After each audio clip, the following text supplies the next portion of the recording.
last, it's time. The next Yu-Gi-Oh main set is here and fast approaching. What's goody with you all today? My name is RayGVT, and today I want to take you through a quick set run through of the new Yu-Gi-Oh main set, Age of Overlord. Age of Overlord is a set that's bringing us a lot of great new support as usual for some older archetypes, but this set is actually bringing us some really cool new things our way for the current metagame, and it's really about to set the meta in a new direction. I want to give my thoughts on this a little later on in the video, but for now, I want to go over some of the main support the set is bringing for the face archetype of the set, and that's Pendulum with the Supreme King archetype. They did it! They actually gave ZARC support and made it into its own archetype that's actually worth playing now. This is a strategy that I've always wanted to play and have tried before in the past when I was trying to learn how to play Pendulum and all, and told myself that summoning ZARC is something that I will try to work towards to eventually sometime in the future, and that chance may be soon with the upcoming support. Previously, bringing this card out was a bit of a process, but now with the new Supreme King card support that we're receiving in Age of Overlord,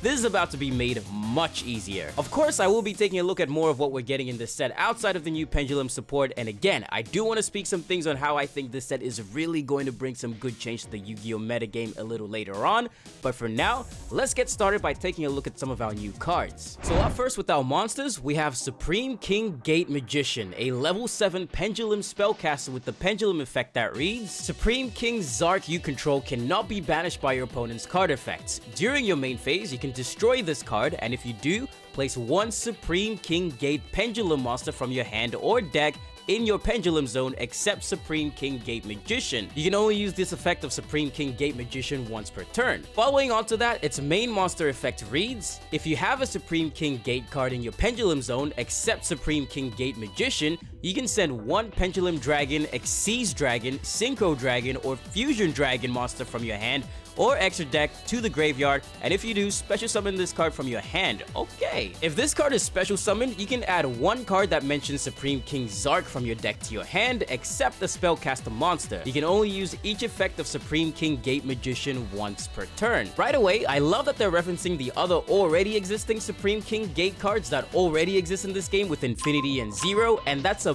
big key because the focus of these cards is to make it as easy as possible to get out your Supreme King ZARC, as well as the new big boss of the set, which we'll go over in just a bit. This card lets you add any card that mentions Supreme King ZARC from your deck to your hand if you already have another Supreme King Gate card in your Pendulum zone by sending a Fusion, Synchro, Xyz, or Pendulum Dragon from your hand or extra deck to the grave. I love it when they improve an archetype by just simplifying the process with specific names and stuff. It's what we've seen happen to all of these other legacy archetypes that have received support in the previous main sets. Off on the right foot for sure. Then, up next, we have Supreme King Dragon Lightworm. This is a level 4 Dragon Pendulum tuner with the Pendulum effect that reads, if a monster is special summoned and you control Supreme King ZARC and another Pendulum monster, except during the damage step, you can special summon this card. Then you can choose one other Pendulum monster you control, and the attribute and level of that monster or this card become the attribute and level of the other.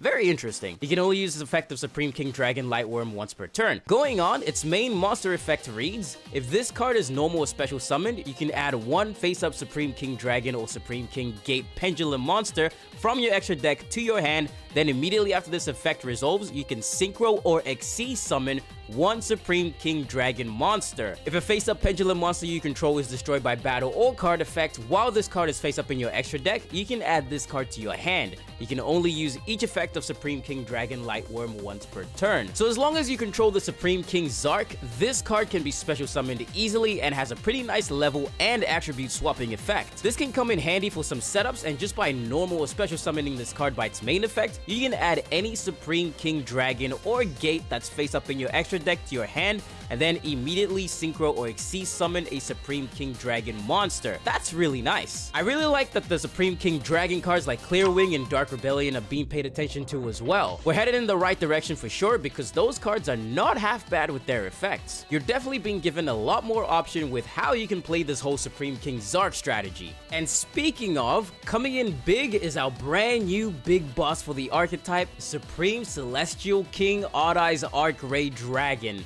What a whole mouthful of a name. This massive unit of a boss is a fusion Pendulum card with 4,000 attack and defense and requires 4 dragon monsters, each having to be a fusion, synchro, xyz, and pendulum. Its pendulum effect reads, you can only use the pendulum effect of this card's name once per turn. If you have 2 cards in your pendulum zone, you can special summon this card. Then you can shuffle 1 card from your pendulum zone into the deck.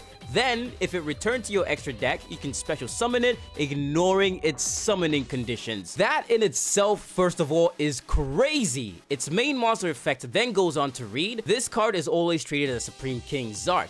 This face-down card in the extra deck must first be either fusion summoned or special summoned by tributing 1 level 12 Dark Supreme King ZARC. If this card is special summoned from the extra deck, you can place 1 Pendulum monster from your deck in your Pendulum zone. And number 2, if this card in the monster zone is destroyed, you can place it in your Pendulum zone. So, just to refresh a bit, this card can only be fusion summoned or by tributing the original Supreme King ZARC, which is most likely how you be getting this out, with how easy they're making it to have ZARC on the field now. The moment it's special summoned, you can just put a pen monster straight from your deck into the pen zone.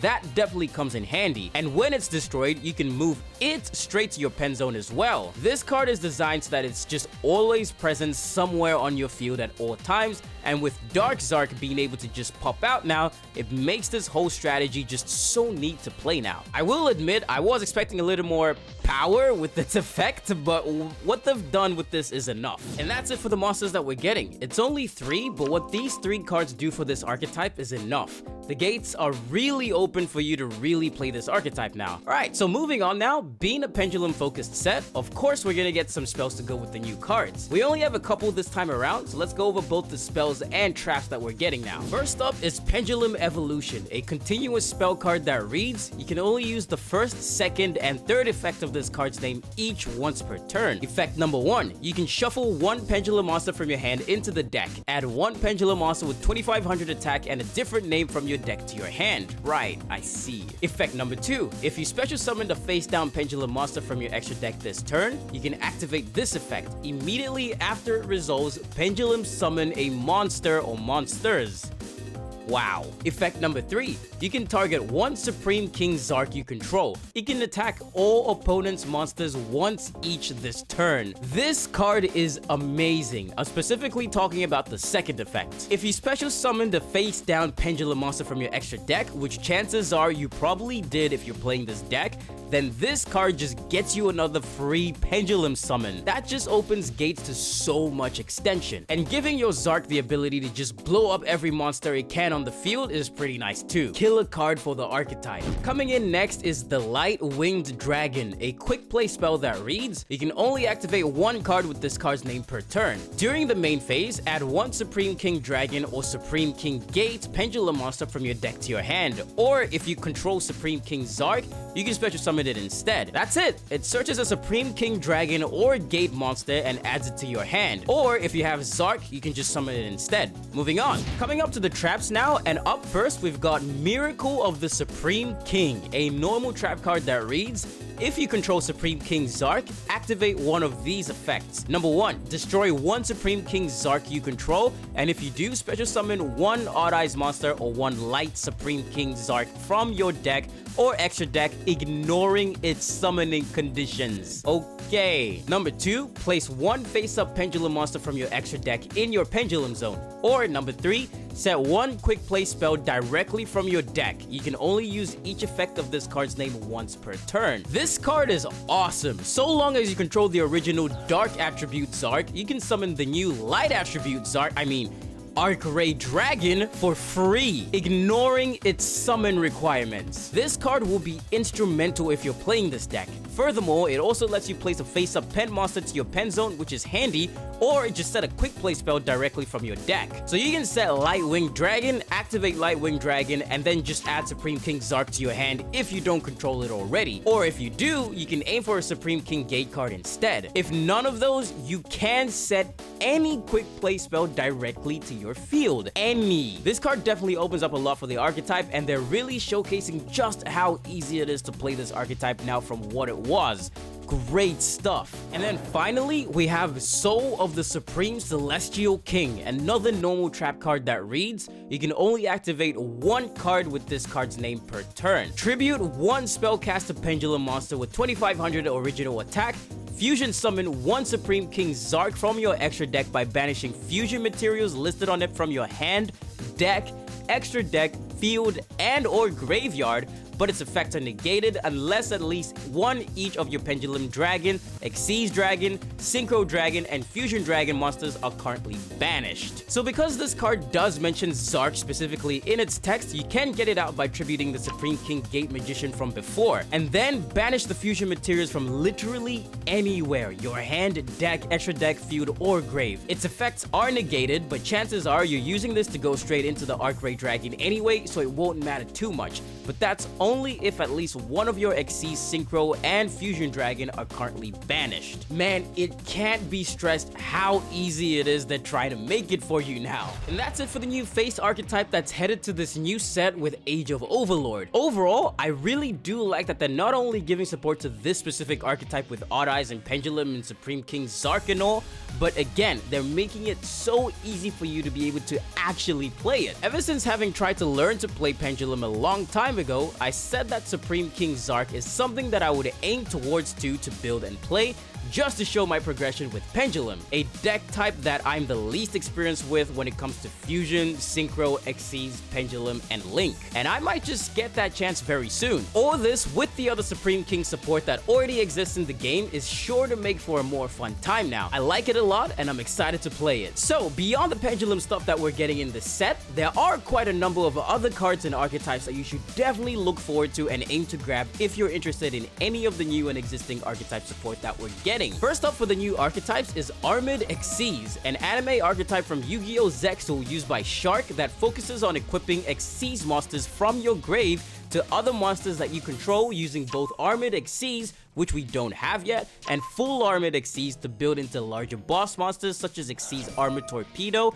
Xyz Armored Fortress, and full Armored Dark Knight Lancer. Sharks and their accompanying Xyz boss monsters that already exist in the game like CXYZ Nash Knight and Barry and Hope, Silent Honor Arc and Dark, and more are all very cool supporting cards that already exist in this game, so this is a great addition to the arsenal. I might build this just from looks alone because the archetype looks so aesthetically cool to me. I know it's low tier, but I don't care. Dia Bellstar is the brand new archetype on the block that everyone is paying attention to with its Sinful Spoils support cards, which was introduced previously in Duelist Nexus. Currently, it only has one monster in the form of Dia Bellstar, the Black Witch, but there's no doubt that we're going to be seeing this archetype get a major boost with a slew of support in the future. Its supporting archetype though, Snake Eye, which was also introduced back in Duelist Nexus, is getting full support in the set and will be a deck to look out for sure in the upcoming format. It's got very good consistency and has already proven to be more than worth playing. Other existing archetypes are getting some support too, with both Vanadium and Vanquish Soul receiving their remaining support in this set. Vanquish Soul is a deck I absolutely have to get onto already as a fighting gamer myself, because not only does it look cool aesthetically,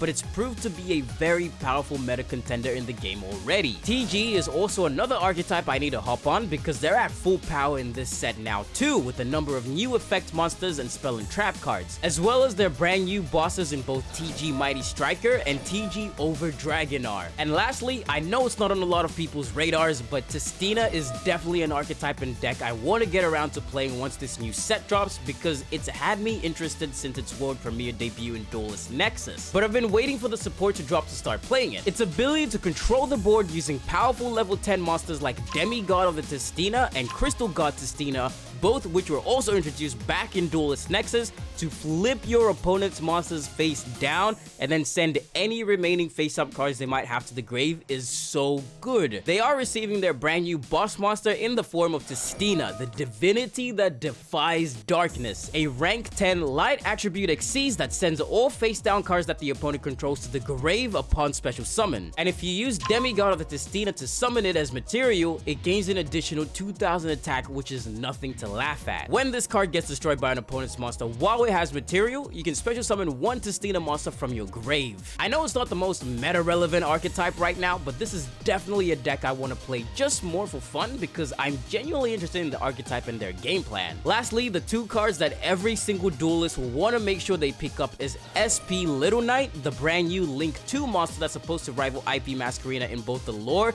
and in the TCG as the new best Link 2 in the game. This is a card with a very powerful effect that once successfully summoned allows you to banish 2 face-up monsters on the field when your opponent activates an effect. There's also a quick effect, by the way. I really don't need to explain why this card is so good and will be heavily sought after. Everyone is going to want to make sure they get at least one copy of this card. Seriously, if you don't get it from any of your pack pulls, make sure you buy it or trade for it or whatever. Just make sure you have this card on deck because we are guaranteed to be seeing this everywhere. And for good reason too. I still don't know about the whole "this is the best card ever printed in the game ever," but I do agree that it is absolutely worth having. This and the new Xyz card, Superstar Slayer Typhon Sky Crisis. What a cool ass crazy name. But hey, this is from the same people that already gave us Divine Arsenal AA Zeus Sky Thunder. This card is meant to counter Zeus in almost every way. Dark Zeus, Anti-Zeus, whatever you want to call it, from design to effect.